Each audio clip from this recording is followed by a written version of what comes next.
Give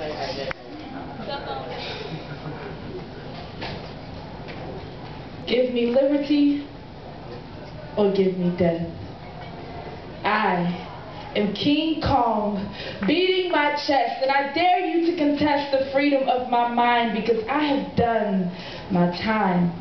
Over 15 years of my life have been lived in solitary confinement, trapped inside a cage. Depression tried to drive me insane, but the prayers I prayed weren't in vain.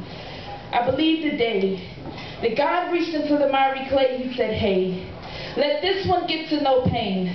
Place her name in the book of I.E. so when another child reads, her story will bring me glory and send strength to the weak.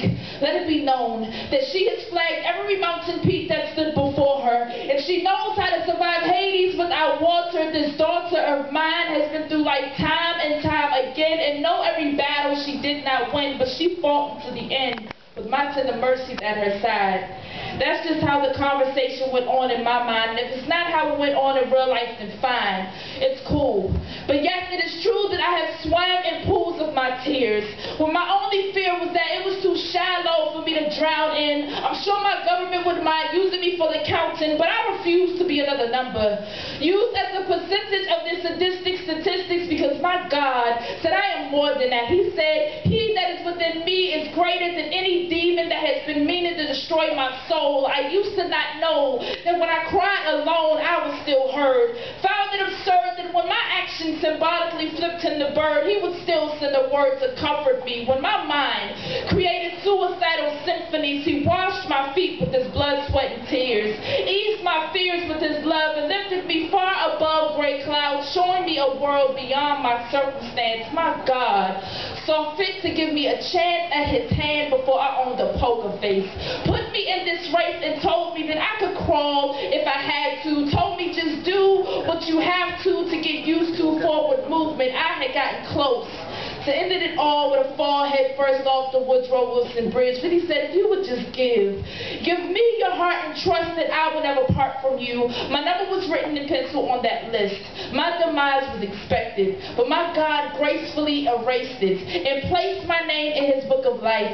Told me that misery and strife were only temporary. The same Jehovah God that has countlessly helped me defy odds told me to allow him to heal my scars and stop relying on dogs when all they can do is sniff my hind parts. See, I am desperate. I've never understood anything with less effort. In my life, it's always do or die. For once in my 21-year existence, I chose life. Lifting my hands, not afraid to cry, but this time tears are a sign. I'm just grateful to be alive. I placed my luggage by the riverside, put a new location in my navigational system, drove straight to heaven, saw God, and I kissed him. I told him that I missed him, and he said, but I never left. I know that in the sand you only saw one set of footsteps, but those weren't yours. It was me, carrying you through the door for the freedom of your mind. He took me on a walk, and I began to see rainbows and butterflies, and at that moment I realized that if I had induced my demise, I would miss out on the joy of life. I appreciate the trials and tribulations, because through it all I have learned patience.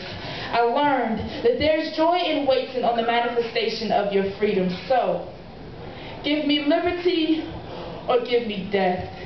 I am Mary Ellen Bowman, beating my chest, and I dare you to contest the freedom of my mind, because I've done my time.